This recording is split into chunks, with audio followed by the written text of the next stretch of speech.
Hello, Savannah. Hello, Savannah. It is so good to be with you again on this Monday evening. Tonight, our topic for our show is Weeping Squares of Savannah. As many of you know, we have decided, a few of us that is, that nothing is more important than the weeping time right now in Savannah and crime. Crime and the weeping time. And so what we want to do tonight is we want to have a little bit of a history lesson. We want to take you to school tonight. And I have some historians, I have some community activists, and I have individuals who have been working a long time on several of the issues that we will talk about tonight, from the Weeping Time to Calhoun Square, and why it is important today and why it actually is connected to a lot of the issues that we are facing in our community by way of crime, poverty, as well as economic drivers for our neighborhood. Admittedly, we have acknowledged that we became knowledgeable of the Weeping Time some 5-6 years ago. I attended my first commemoration event for the Weeping Time possibly about somewhere around 2018, 19. And it was in that time that I wondered why we hadn't heard a lot about it. And so we've been talking a lot in our country about critical race theory and the whether or not it fits into our academic structure and why it's important. Well, the Weeping Time provides for the perfect example of why it is important to know our history. There is an old adage that acknowledges people perish for the lack of knowledge. And I submit to you, ladies and gentlemen, my dear Savannahans, that our people are perishing because they don't know who they are. You see, I feel like if the students who are matriculating in the corridors of our local schools here in Savannah knew of the greatest atrocity to human mankind in the Americas, in these United States, if they knew that the largest slave sale in the history of America took place right here in Savannah, Georgia, on the west side, if they knew of that atrocity and knew of the magnitude of the hurt and pain that caused to our ancestors, and sort of set into motion a set of circumstances that will preclude us from becoming plugged in citizens to our society, quite possibly we wouldn't have the level of Black on Black crime. Quite possibly we would have individuals who are in our communities migrating as such with a sense of pride. Is it by design? Is it deliberate that the Weeping Time is kept out of the history books of the very school that sits on her property, Brock Elementary? Can you think and consider for one moment thousands upon thousands of students, hundreds of teachers, dozens upon dozens of administrators who have gone in and out of those doors of Brock Elementary, never knowing, with the library full of books, with classrooms full of textbooks and history books, never knowing and understanding the magnitude of which great atrocity happened on the very ground of which they are built. And if we want to give consideration to the opponents of the location of the Weeping Time and say, well, it wasn't actually on the site of Brock Elementary, it's 10 steps away. How greater of an atrocity.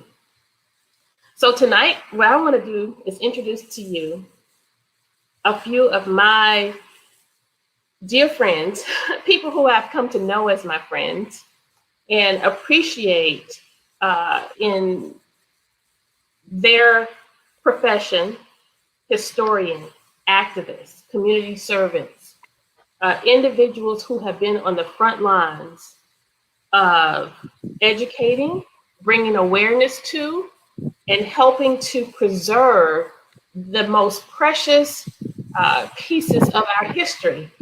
And so tonight, without further ado, I want to introduce to you individuals who are going to take us from the weeping time to Calhoun Square and help us understand. And I want everyone right now, everyone of my friends who are listening, I need you to like and share this with Savannians. I need you to like and share this post with Georgians. I need you to like and share this post with Americans. I need you to like and share this post with anyone who has a heartbeat and blood running warm in their bodies. Right now, we have some important information to share. Important information that will give us a hope for a future that belongs to her people. And so I want to introduce to you our Queen Mother, Miss Pat Gunn. Queen Mother Pat Gunn, who has been on the front lines of providing information and education to so many tourists who grace the grounds of Savannah, keeping it real, keeping it authentic, and keeping it relevant, and doing it in a graceful, queenly way. Thank you so much for saying yes to being here tonight. And then I want to introduce to you Dr. Griffin Lotson. Dr. Griffin Lotson and I go way back. He probably doesn't remember how far back because he's probably about 2-3 decades older than me, maybe. Nonetheless, we are a part of the Church of God in Christ. It's say once you're a member, you never can not be a member, right? So the Church of God in Christ is where I first found God and Christ and dedicated my life. And it's where my husband and I married. And I shortly met through Bishop Benjamin Collins, Pastor Lotson, and we fellowshiped some time. And then my life sort of entered into this world of politics and we connected again. But this man has been on the front lines of preserving the most precious history of Georgia. And actually his work is global. And so we want to hear from him tonight with regard to what he's done in Brunswick and why what he is doing in Brunswick, Georgia, and I may add, the poorest city in the state of Georgia. However, they have one of the wealthiest ports in the nation. How can that be? Well, that's another show. But Elder Lotson will share with us some of his work and how and why he is sharing his work and his knowledge with us here in Savannah. And then Miss Peggy Hillary, who is a friend and activist connected with Pat Gunn. And she's going to share with us the relevance of this work and why her presence and her person is so relevant in this work as well. Thank you so much. And I'm looking forward to hearing from you. And then last and never least, Dr. Amir Toure. I like to affectionately call him Jamal because that's the person I first met. You, for those who know him, know that he is not like Christ. He's nothing like Christ, but he is three persons in one. Mm-hmm. Would you agree to that, Dr. Toure? Tiger visit. Tiger talked to all the HR shows. Now Tiger said, "You a wild tiger." Tiger said, "Bam, Jamal, let her know I'm right here too." And God not gonna come on the show tonight, but Tiger's here. Just let you know that. Bam. So I knew that was coming. Listen, I deliberately invite him and have him in my life because of all of the stress and the heaviness and the weight of these large issues, these very important issues. You have to have a moment where you just pause and have someone in your life who can just make it light. But the thing about this guy, he can go from real to relevant to extremely hilarious all in 1 minute. All in 1 minute. And so, Dr. Toure, we're going to ask you to help us just pull all of this together. So, Elder Lotson, you were so gracious in extending your time. You came here recently to share in a press release of the Weeping Time Coalition, started by Pastor Gordon of Solomon Temple Church of God in Christ. and co-hosted by our intrepid community activist, Pastor Leonard Small. Sir, tell us about your time with the Weeping Time and her history, and how you got involved, how you learned about it, and why you think and thought it important for you to come here to Savannah to help us preserve her history.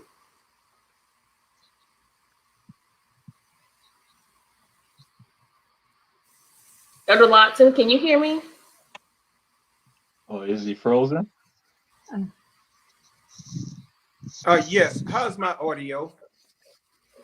Your audio is fine right now. How's my audio? If you could just keep talking, we'll see how we do. You sound great. I will go to another site. I thought my audio was good. Oh, it's good? Okay. Yeah. Okay, if it changes, let me know. I'll go to another site. Okay, if you can keep talking, we'll be just fine. Yes, my name is Griffin Lodson. I serve as city councilman. You guys call it alderman in the city of Darien. And I serve on the federal commission. Jamal acts a go-win. Okay, great. Yes, actually, I was born and bred in the city of Darien, Georgia area, where the enslaved came from, the Butler Island and the St. Simon Island area. A lot of my history is from there. So I can talk a lot about from the inside how I got involved. As some people, young man. So I can tell you my age now that you said it, also woman, I should say, is I'm 67 years old. And I would say over the last 20 years, I learned more about the Weeping Time than I did in the first. History is so me now. I've worked with this probably 7 days a week. It's some aspect about what we can do to help Savannah and also to keep Butler Island alive so we don't lose it. How I got involved in this Weeping Time project. I've been involved with it since its inception. Okay, level in Savannah. Elder Watson, you are sounding choppy, and what you are saying, I don't want to miss any parts of it.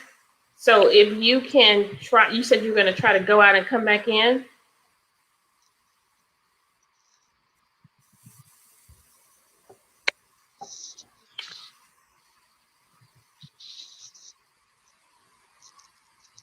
Okay, let's give, if you can hear me, Elder Watson, if you can go out and, okay.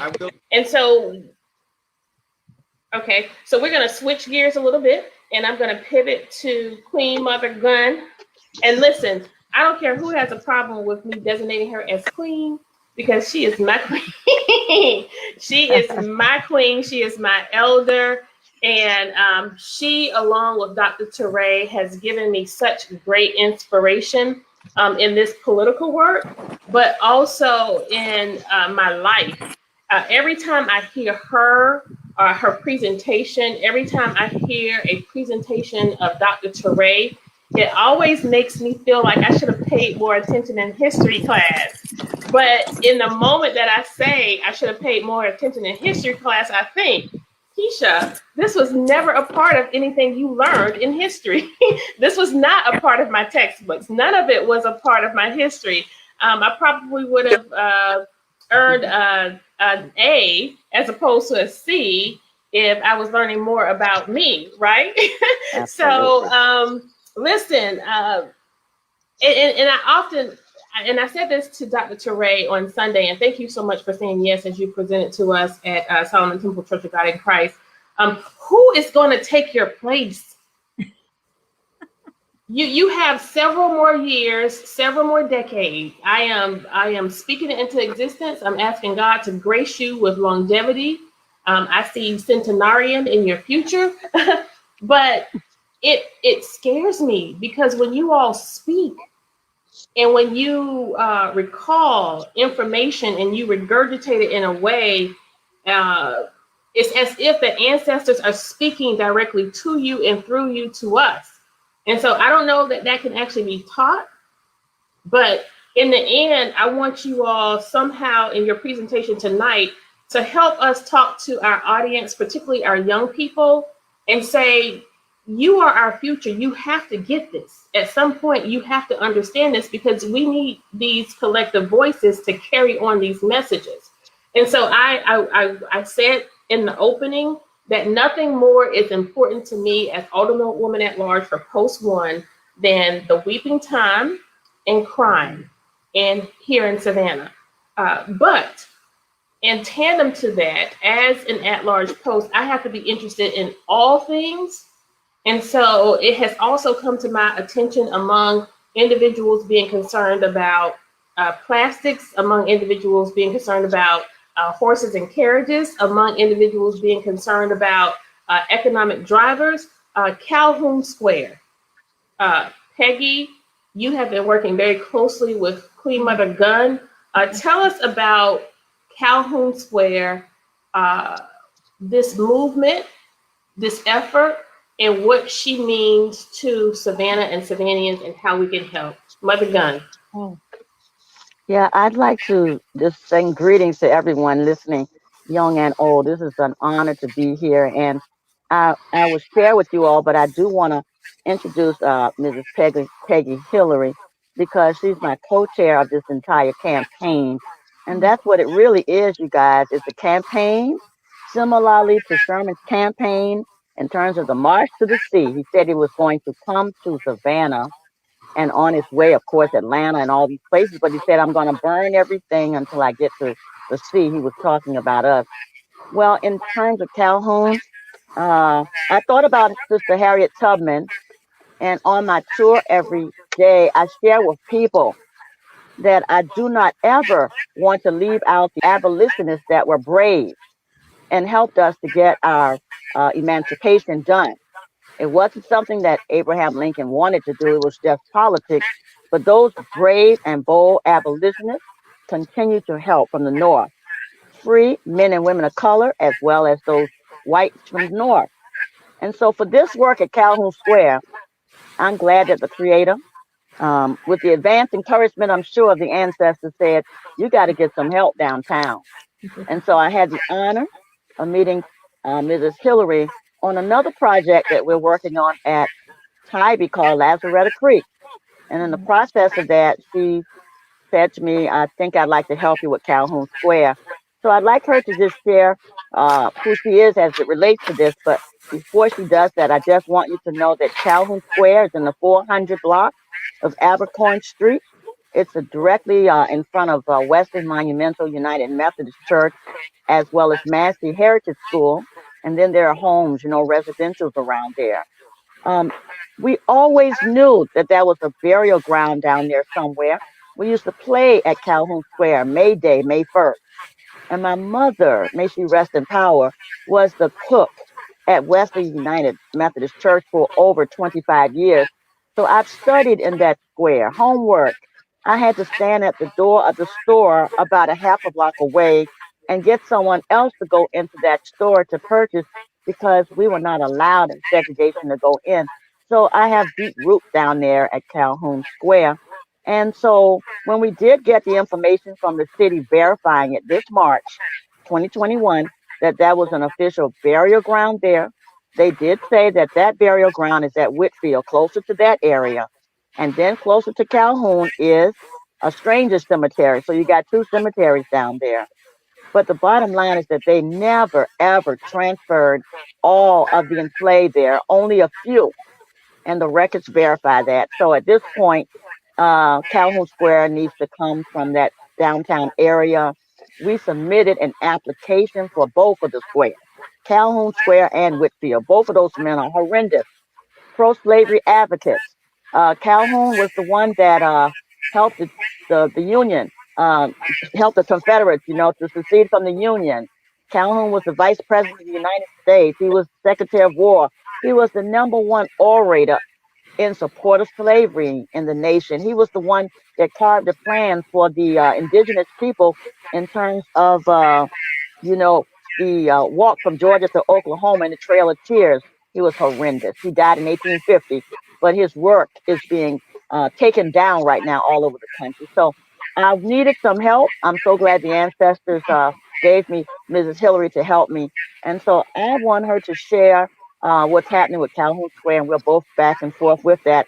But I want you to know that Mrs. Hillary, to me, reminds me of a 21st century abolitionists. And I think we need more 21st century abolitionists right now because it's not an easy journey when you're trying to rename the square. So I'll let her share, but I want you all to know that over 300 plus statues, monuments, street names, and schools have come down around the nation.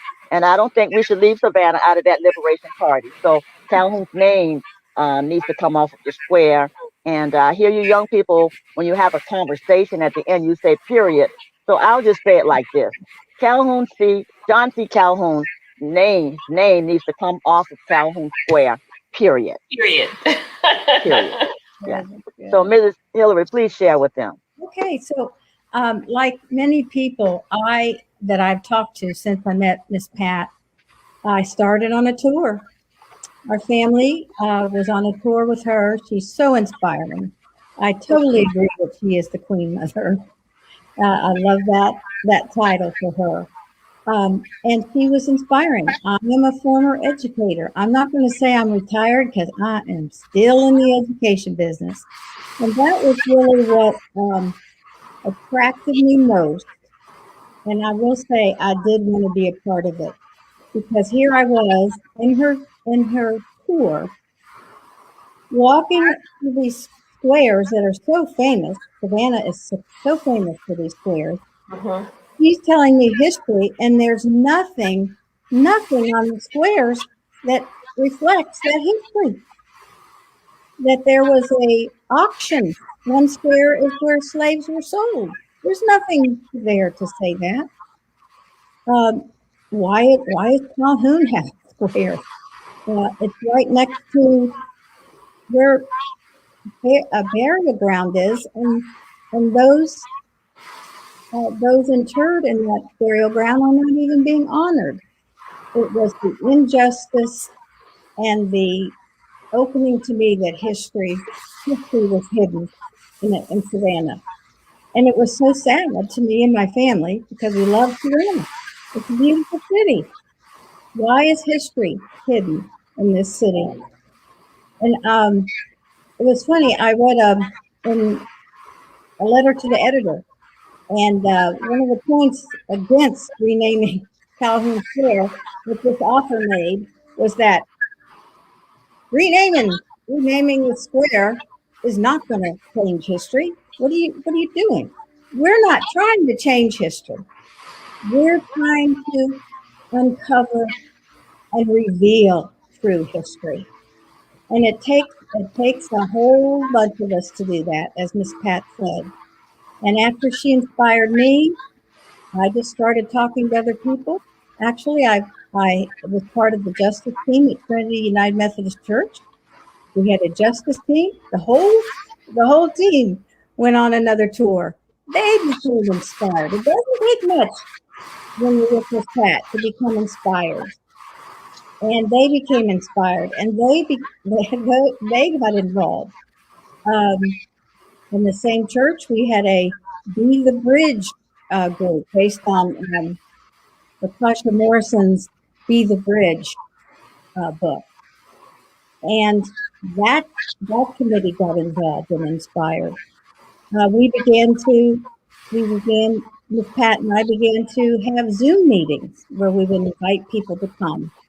We invited, and it wasn't easy. I want to say that creating a coalition is not easy because people, and I'm going to say the word racism, they're all at different places and how they will admit and face their racism.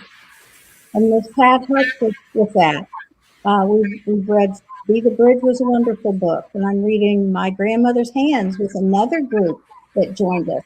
CURE, C-U-R-E, connections, understanding, reconciliation, and equity.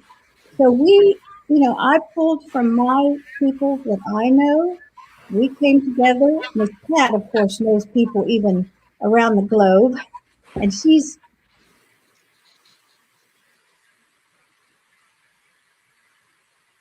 Queen Mother, are you still with us? Yes, I'm here. Yes. Okay, can you pick up from where Yeah, Miss just Hillary left off? in a nutshell, we formed this amazing Jubilee Squares coalition. It's people from all walks of life, all colors, retirees, artivists, just people from everywhere, not just locally, but across the nation. They're letter writers, they're Jubilee letter writers, it's just organizing. And so what we said we were going to do is we're going to form this coalition for the purpose of getting this square renamed. In terms of an update of where it is right now, it's the second month of submitting the application to the city. The city has accepted that application, and we have to get 51% of all the neighbors on that square to sign, which is really 10 people.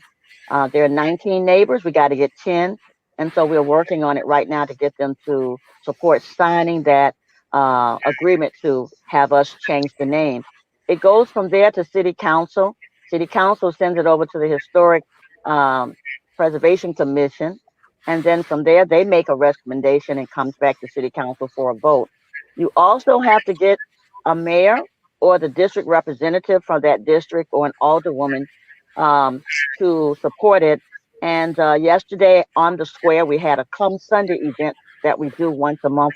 It's a teach-in, and people come with their lawn chairs and their own water. And we have people that teach. And Representative Dietrich Leggett showed up, and he gave us his support that he will sponsor carrying this mission for us to change the name.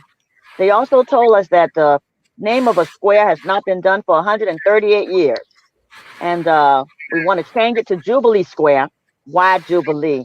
Because we have traced and listened and studied the Federal Writers Project of the 1930s. What were the names, the voices? What did they say when they were emancipated downtown on Bay Street when Sherman came on the 21st of December, 1864? And the narrative said they were shouting, Jubilee, we are free, Mhm. Jubilee. Jubilee means celebration. It's in the Bible, it's in the Torah, it's everywhere. So we want to rename it Jubilee Square. And we want to commemorate those enslaved that have never been commemorized before. We sing freedom songs, we have prayers and libation, and we're not going to give it up until it's done. We want to make sure that Calhoun has to go back to Carolina. We don't want him on our squares in Savannah. And just yesterday, Charlottesville, pull it up. They took down Robert Lee. And again, Mhm. in Charleston, John C. Calhoun, that's the street that the Mother Emanuel Church is on. They took down the statue in the square. So I want Savannah to join this party. We got to liberate the town, and Calhoun is our first client. Well, I want to commend you for your devotion and your work, and we're grateful that you have found counterparts like Miss Hillary to help with this work. And when I think about why we are where we are and why you have this as a fight, a struggle, and an initiative, it's because we as a society somehow, even within our own race, we find it more comfortable to remain sanitized in our sanctity. Mhm. Somehow, we allow ourselves to think that if we don't talk about it, if no one knows about it, it will all go away. But we see the evidence of when we cannot recall history, when we do not know our history, and we do not know the origin of which we come, uh, we see what resembles desperation, destitute, denial, and the lack of hope and self-regard. And so, as your Alderwoman at Large for Post 1 of the City of Savannah, I pledged my support to you before, and I publicly right now pledge my support. It is my hope that we will get the signatures that we need to progress, and that our council will vote accordingly. But this is just one square. Yeah. with That's right. similar dynamics of so many of the squares. I would venture to say all of them, right? Absolutely. And so, Absolutely. Absolutely. particularly if we have scenarios where we have evidence that there are actually slave remains Yeah. Absolutely. in Well, that very. Alderwoman, I just wanted to say, because I know that you have others that have the presentations, I just want to let you know that we look at Calhoun Square, and Mrs. Hillary and I talk about this all the time, along with Ross Rouse, who's my other co-chair. She's not well, so she's not able to come on, but she sends her strength. I just want you to know that we decided that Calhoun Square would be the model for new generation. Whenever you get ready to do something else, we want to have you know that we are documenting everything we're doing. Document Savannah is our film company that's volunteered to document it. And so when this is over and we claim the victory, if someone else says, I want to go after Calhoun, I want to go after school, I want to go after a street, I cannot drive 12 blocks in downtown Savannah without That's making a right. left turn on Lincoln Street, That's pro right. slavery, right on Haversham Street. I mean, I can go on and on. So this Hmm. is just a model, but we're documenting the process. But I can tell you now, it's a three-prong effect. We did agitation, we did education. That's where we are now.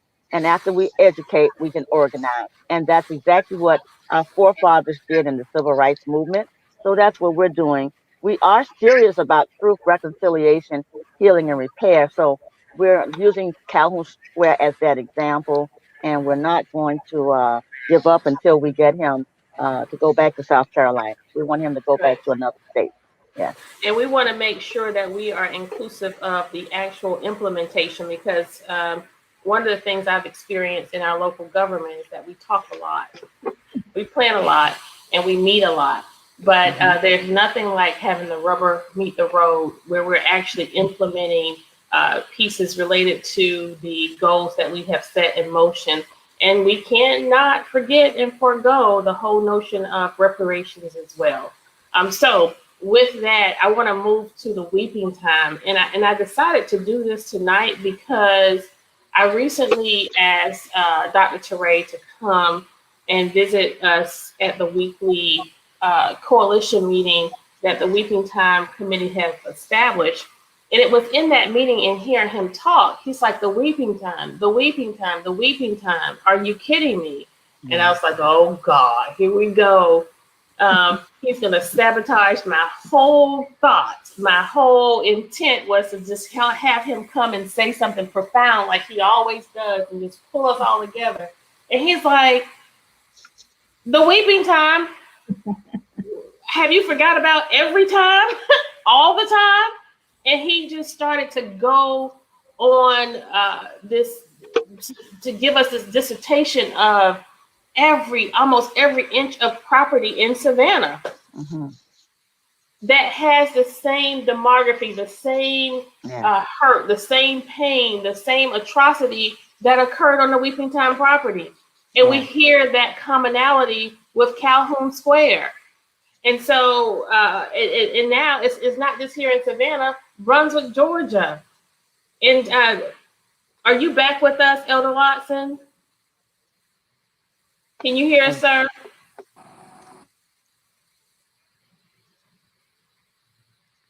I hate that we are having a hard time hearing him tonight because you're Unmute muted. yourself. Yes, Okay. I can Okay, great. hear I can hear you. Give it to us, Elder Watson. Okay, Brunswick. Actually, I'm here now at the Butler Plantation, and please let me know if the audio fades. Okay, I'm at the Butler Yes, sir. Plantation now. Is located one of the Hampton. Yeah, the Hampton Plantation is on St. Simon Island, not too far from here. Butler's in Darien, the Hamptons in Brunswick or St. Simon Island. Uh, Tying this together of the weeping time, of course, most people do not know the weeping started before Savannah, as we all can imagine, because it was leaked out in part that they were leaving. They knew they wasn't going to a vacation. And so leaving those islands, going to Savannah. This was Butler Island. Now we have a bridge. But back in the day, 1809, there was no bridge. So all those enslaved that left here, Darien and Simon Island, that were enslaved, they went to Savannah. And we all know the story because we all are educated in that field now. Uh, I'll go back to that, then I'll come forward. Fast forward, House Bill 906. I love telling my story because it's real history and this is being recorded. I had a gentleman to contact me and ask me about did I know anything about House Bill 906. They know I'm deep involved in politics from the White House on down.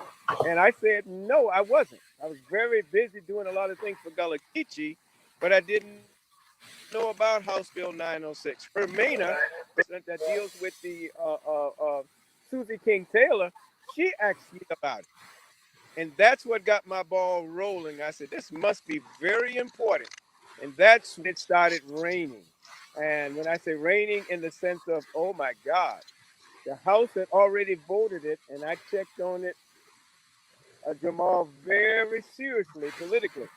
80% voted for to get rid of the Butler Island. 80%. Democrats, Republicans, white, rich, and poor. So we know if it went to the Senate, it was going to pass. So I used my old wisdom and I said to everybody that got involved, we don't stop House Bill 906. It's all over, period. So we have all hands on deck. All of us have to figure a way to stop it. And that's what happened. It was doom and gloom. We didn't go for the whole 100 and something acres. We decided to go for the 25 acres. And of course, we use all of the techniques that you're using in Savannah. You have to get the politicians involved because the politicians make the decisions. What put politicians in office? The voters. An old politician. The thing that scares the politicians is people voting them out of office. So you guys are on track. We were successful in it, but we went for the low hanging fruit. And what I mean by that, rather than go for it all, we got our foot in the door. Now the lock that's door to the Butler House, I'm the one that put the lock on the door. We got ourselves on the inside and we have some control. It's not over yet. It's not over yet. We're yet struggling. They can reintroduce the bill and stop it. In Savannah, I think you guys are in a good position. If you don't get it all this year, because they're already talking about setting up some sites and spending a little bit of money. I'll close with this one.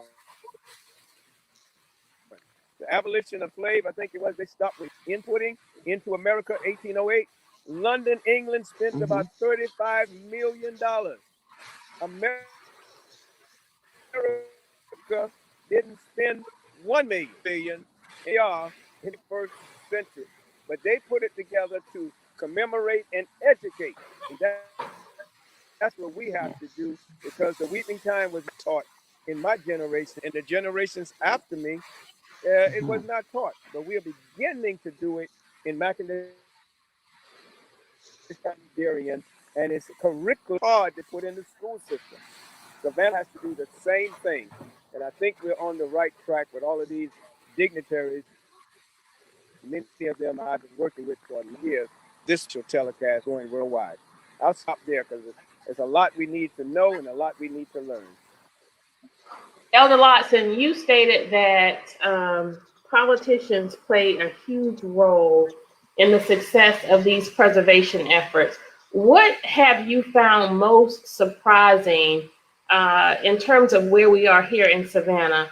What have you found most surprising given the fact that we are not a majority African American council, but a supermajority African American council? And, you know, we've said before, and I continue to say, we do not want to make this a political issue or a racial issue, in that it's just a human dignity issue in the preservation of precious history, but we cannot negate the fact that politicians are the decision makers in this regard, and they just happen to be the majority of them African American. What do you find is most surprising that we are actually having this struggle and we're having this challenge in terms of the complexion of what we have here at City Hall?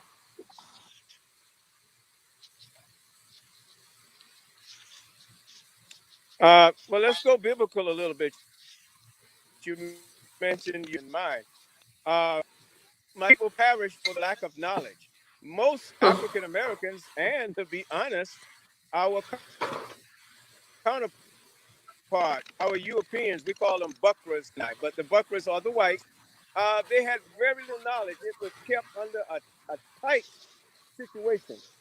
The Butler Cup that came from the Weeping Time was locked up and still is locked up at the Shell Field Museum. I got a chance to see it back in 2007, and I would venture to say Queen Mother, we call her Queen Mother in Darien, Georgia. We were perhaps the only two descendants in over 100 years to ever see the cup. We didn't even know where the cup was. So I think what happened here is most of the leaders had very little to no knowledge about the rich history that has went out America. And now Africa, Congo, Africa, and these things were talked about. The weeping time. Can you believe that? In Central Africa just a month ago at a Mhm. national weekend. So now we're catching up. So I think as we catch up, I'm hearing some of the politicians changing their mind. Some of the same people that voted for the weeping time, they did not know of the rich history. But when we exposed it and put the light on it, things start changing. Mhm. And I think that's what you Mhm. guys are doing in Savannah. A young woman that's on now, you're shining a light on some things that need to be revealed. We know, but now we have to get it beyond our four walls and all of the leaders that's on this telecast here. We got to get it out as far as we can. That's why I'm at Butler Island. Anybody want to interview me and come to Butler Island so I can tell them about the weeping time story. That's it, what I do. And I think we all have to do the same thing. It is surprising in my closing that, wow, you have the supermajority. The problem is the supermajority, 80 to 90% of them, 20 years ago, knew nothing about the weeping time. I would venture to say 95% did not know. And to close with this, I was shocked. I did some work with Henry Louis Gates. Believe it or not, he, unbelievable, Didn't know. didn't even know about the weeping time. Isn't that something? Now he does. Mm. Yeah. But 5 years True. ago, he knew nothing about the weeping time. The great Henry Louis Gates. And you know, when that's been the pervasive theme that I have been hearing when we talk about the weeping time. Less than Calhoun Square, you know, the history and the controversy surrounding the squares. Uh, I've heard that for years, but it's not been the level of advocacy for change as we have present with Queen Mother Gun here. But I didn't know about it. I'm just hearing about it. That's the pervasive theme. And for me, that's not okay. And I don't think people say that to discount it. They say it to validate uh, pieces related to facts that we are ignoring. And that is to recognize that the reason you didn't know about it is deliberate. Like, can we own that? Can Yes. we own that That's right. it is by design that we don't know? Can we own that it's by design that we keep our people impoverished, working at less than $10 an hour in our hospitality industry? Can we Yeah. own the fact that we are not really seriously tackling crime as we should in this city? Can we own the fact that that's deliberate and by design? And can we allow ourselves to give consideration in the sanity, the sanctity of our comfortable spaces? Can we allow ourselves to recognize that it's all by design? And Mhm. so I'm entering a place and a space in my life where I am resistant. Yes, I am that there resistant is important. to going down these rabbit. I'm sorry. Yes, very important. Most of the historical sites, even here at the Butler Plantation, believe it or not, where I'm standing, in 1957, you that would be absolutely impossible. But do you not Okay. know the historical markers? Mm, Did not even mention one word about enslaved. Zero. Hmm. That's on the historic markers for the Butler Plantation. Didn't say anything. Wouldn't even mention the words that the enslaved was the one that planted the cotton, that planted the unbelievable. So you are absolutely correct. It was by design. Right. And Miss Hillary validated that tonight upon her tour with Queen Mother Gun. It's like, okay, I'm having you're giving me this knowledge, you're telling me this history, you're very expressive, you're very passionate, but where is the evidence of such? Right. Yeah. Why is this square now sanitized? Why doesn't anything remotely close to what you're telling me and what you are expressing to me with all of your talent and acumen, why doesn't it represent or reflect that? So what I'm saying to our listening audience tonight, Tanya Lorraine, thank you for tuning in. I just saw your comment. She just said to me, and this is a woman who is very educated, very plugged in, and very conscious. She just posted. I didn't know about it until tonight. Oh, So I'm saying to you who are listening to me tonight, continue to like and share this, please, right now. We have a responsibility.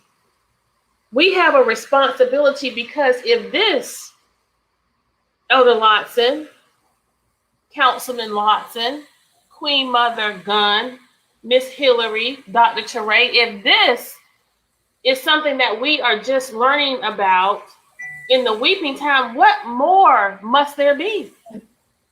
Right? What more must that be? So we have a responsibility to keep pressing, keep pushing, but it grieves my spirit that we have arrived at a place in our municipal government where our electorate spoke loud and clear and said, we're going to send people who are going to carry our voice, carry our issues, fight for us, challenge the status quo, and do the right thing, only to have us right here still. Flexing these muscles and exerting our power in this way. Dr. Teray, before I let Elder Watson go, he said something that will now forever stick with me. He said that the weeping time doesn't start in Savannah. He stated that families, people, men, children were actually transported. He said they knew they were leaving, yes. but it wasn't for a vacation. mm, Elder Lotson, that statement, they knew they were leaving, but it was not for a vacation. Now, it'll take someone like my pastor or Pastor Small to exegete that.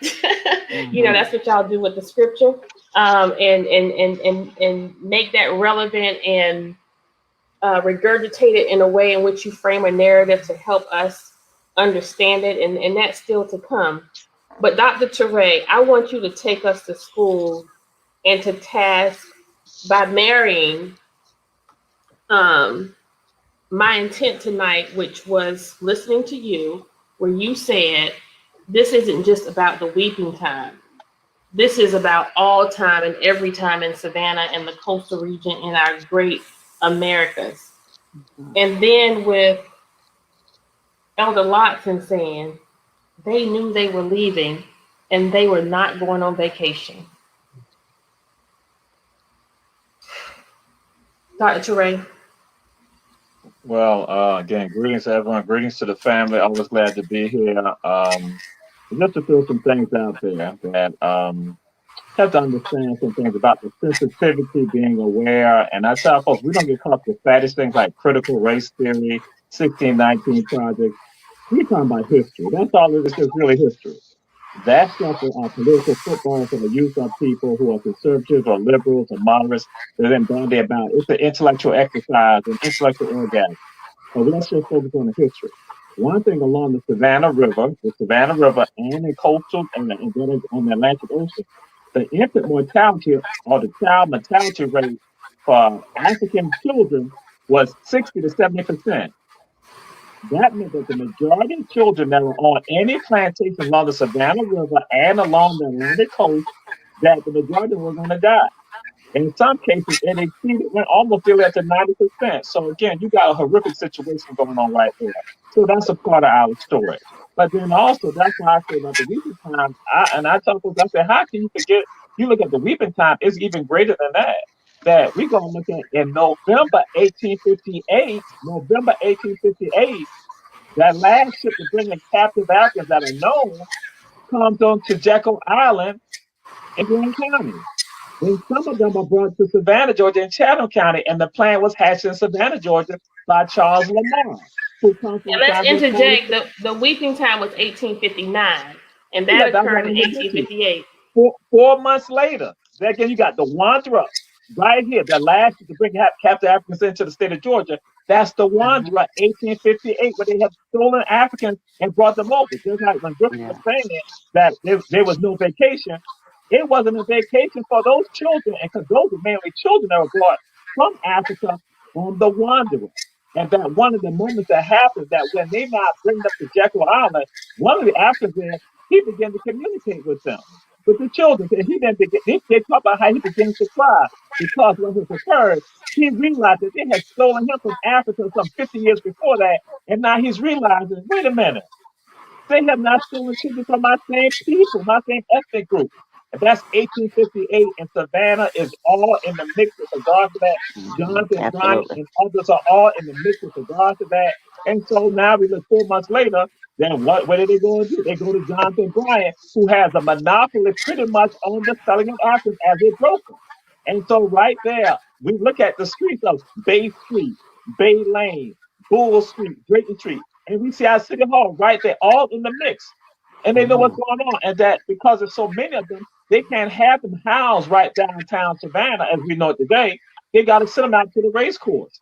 But then what's also going on is that the interesting that when we talk about Whitfield Square and Calhoun Square as we know them today, that actually what happened around 2008, maybe 2008, 2007, they were doing some utility work on the square Mhm. and they found a skull on the square Mhm. and they called in the GBI.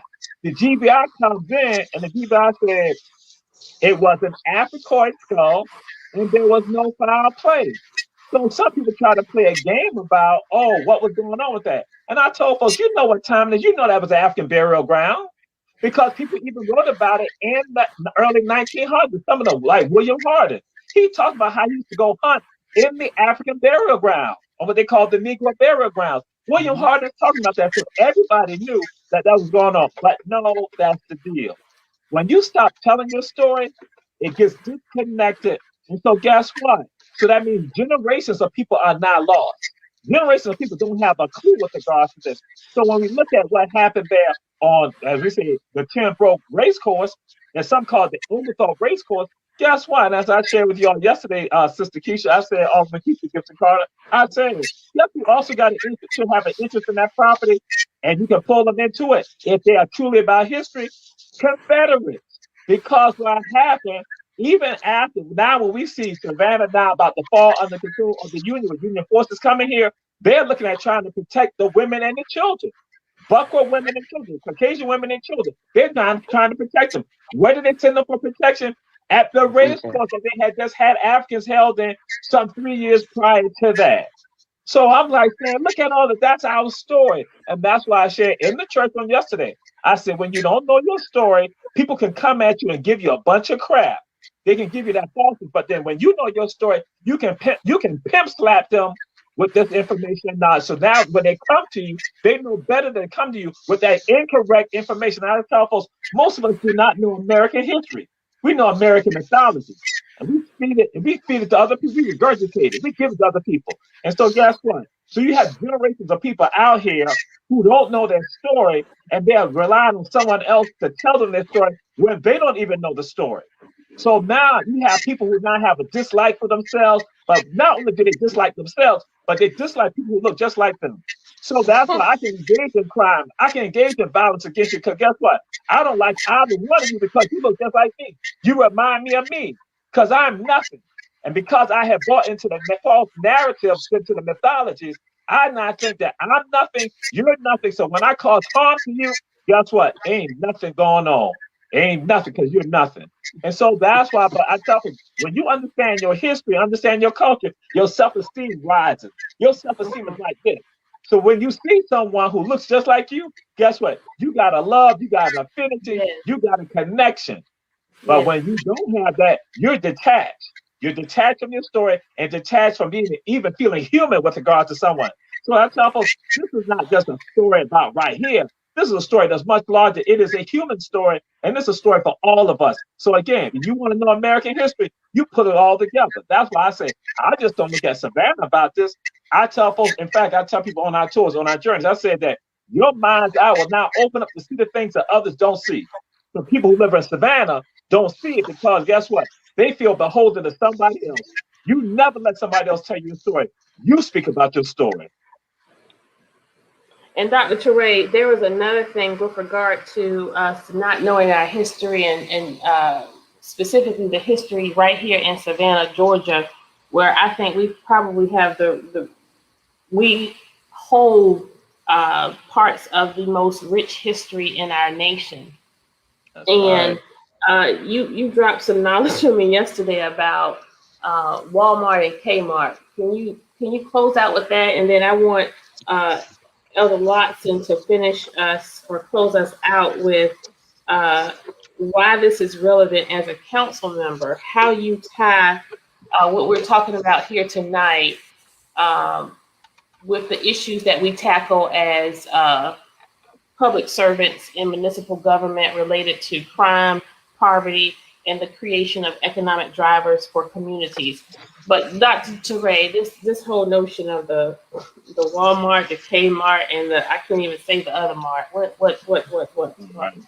Well, I tell folks this when I am walking in Halifax, when I'm walking in Bristol, Rhode Island, when I am walking on Meeting Street in Charleston, when I'm walking on Amelia Island down in Nassau County, when I'm walking in Jerkyville or Moncrief, or I'm walking on Gloucester in Brunswick, or I'm walking through Riceboro, and when I'm walking on MLK Junior Boulevard, I'm walking on Bryan Street, I go and see Walmart.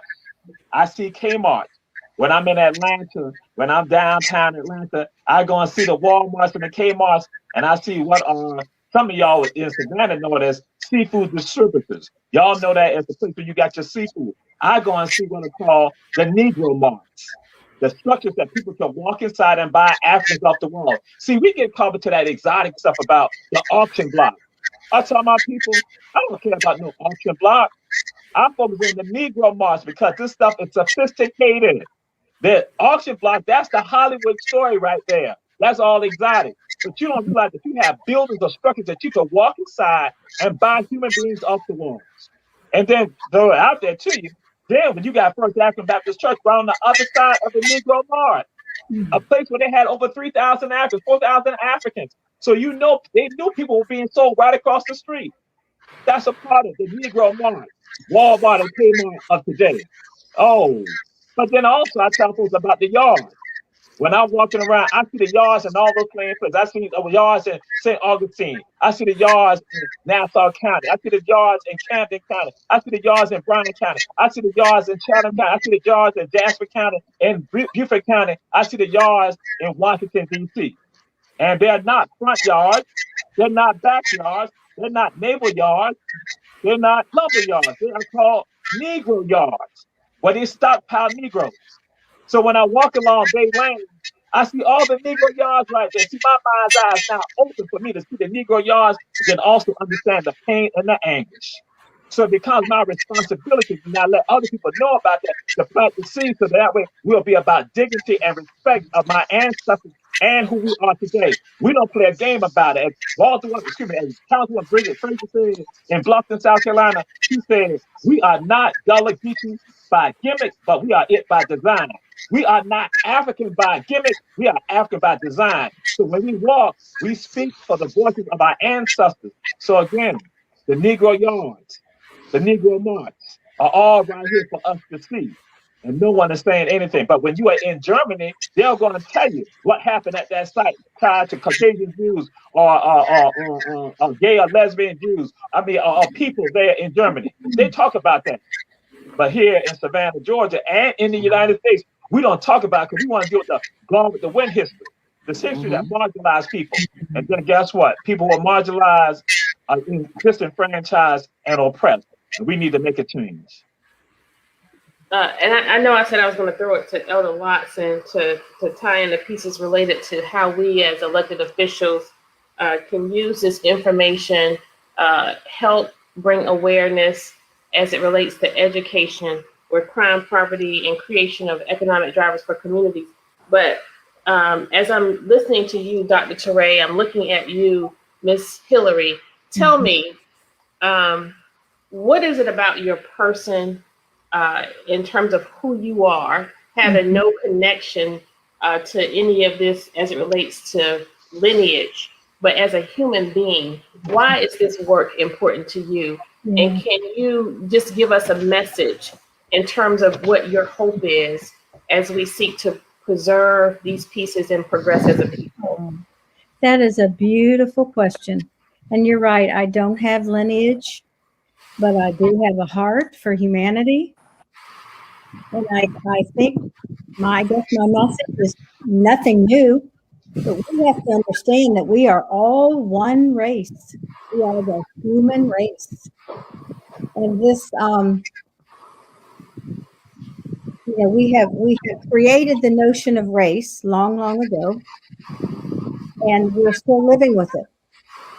Um, it has to start with the individual, though. I loved what you said, Amir, but I still believe it has to start with the individual. And that's why I like my work with Pat so much. We get to do one on one and one on two. And I love what you're doing tonight. I mean, you are reaching people, you are reaching individuals. But I do believe it has to start within the individual. Um, the change has to come, though. It does have to come. Yes, ma'am. And I am a firm believer in being the change that we want to see, being the example. And, uh, we can't directly affect, unfortunately, the hearts of hate. But what we can do is we can be resistant to it and we can be that Hmm. change that we want to be. But we have to continuously foster ways where we make spaces and places for messages and people like Dr. Teray and Queen Mother Gunn and Elder Lotson. And, it's my hope and prayer that God will continuously gift you with wisdom and knowledge and prowess and uh, words to share and the courage, because it takes courage Oh, to do what each of you do on a daily basis. Elder Watson.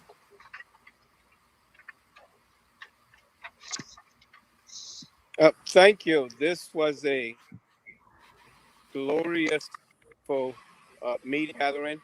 Pat Gunn and Jamal. Jamal to me is like E.F. Hutton when he speaks. I actually listen to every word. He's a little younger than I am, I but he know. has so much wisdom. yeah. What I see here, yeah, what I see, uh, two things here. I learned this from President Jimmy Carter years ago. He said he used his political position, governor and president of the United States, to get things done.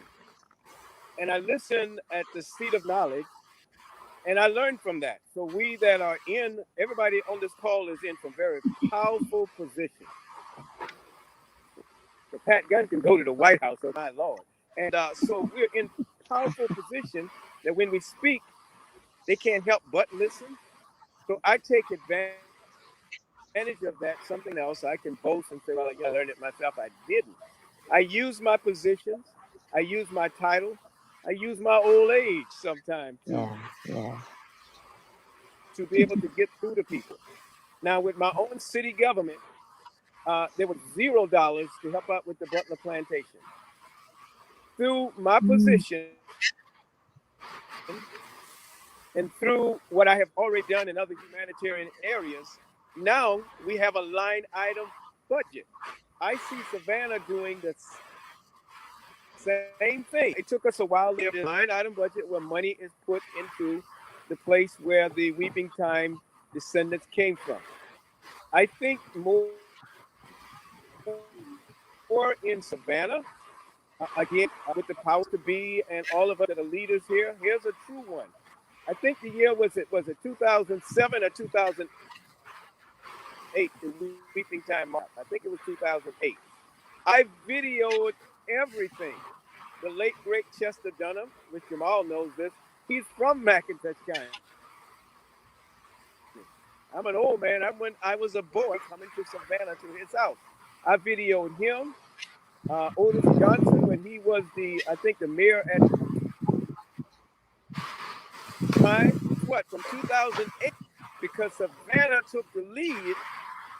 10 years later, 11 years later, we have our very first Weeping Time. Now that's a long time in the middle, but guess what? Yes, long time.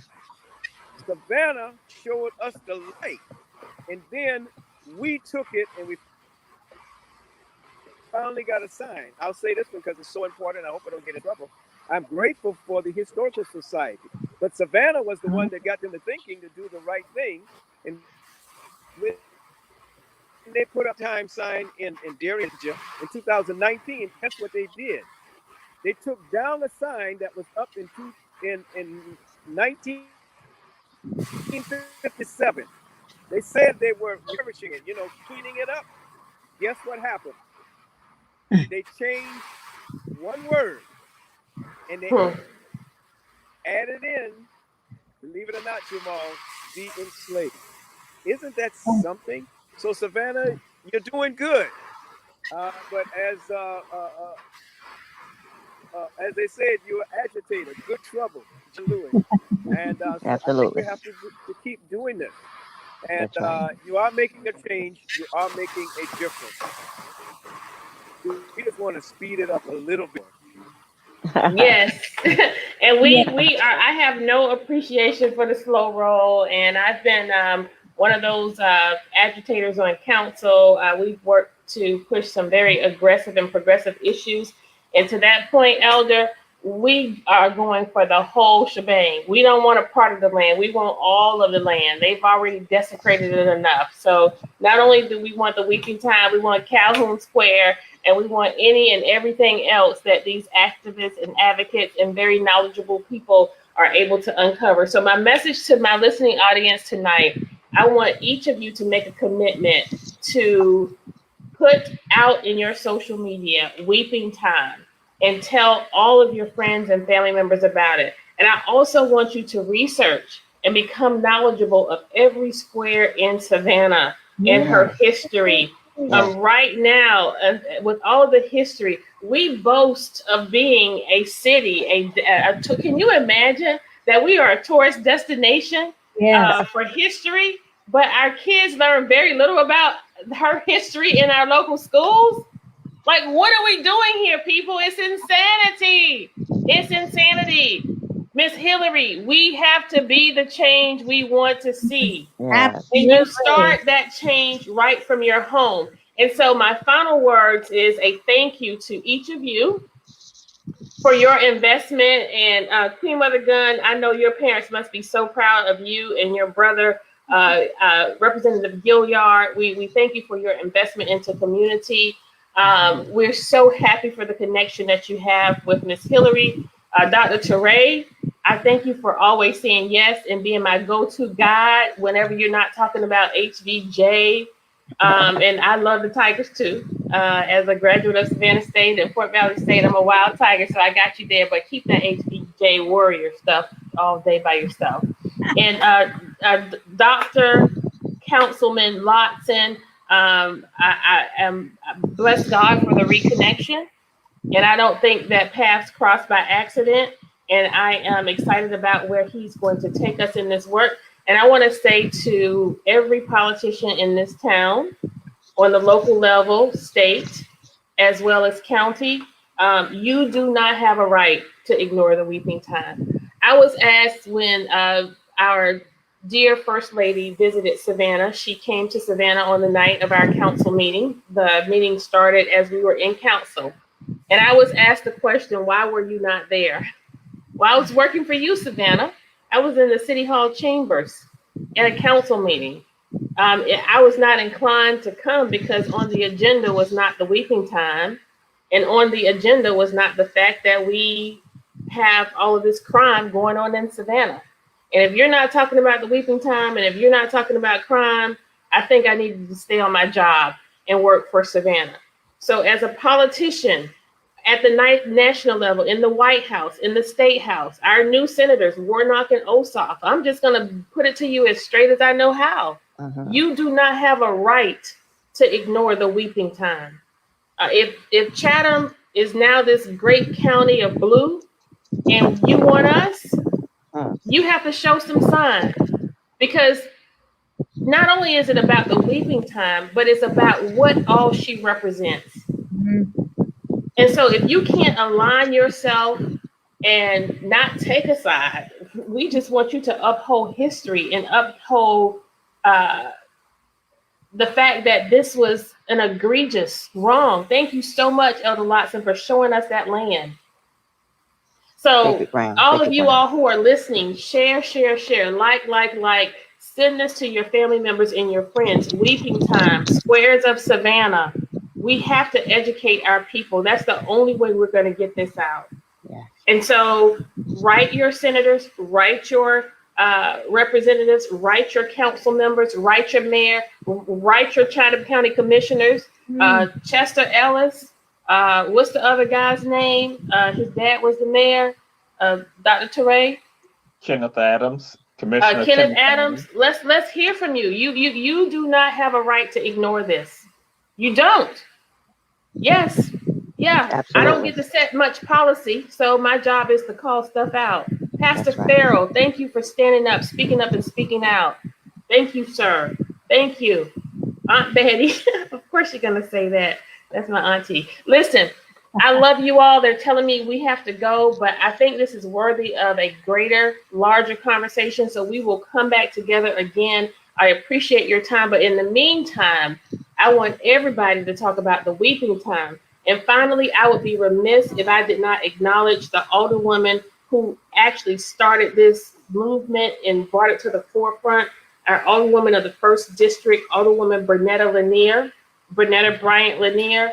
We also are grateful to Pastor Gordon of Solomon Temple Church of God in Christ for opening his doors and stepping out of his comfort zone into this world of activism. I welcome him to my world, and he's so graceful with it.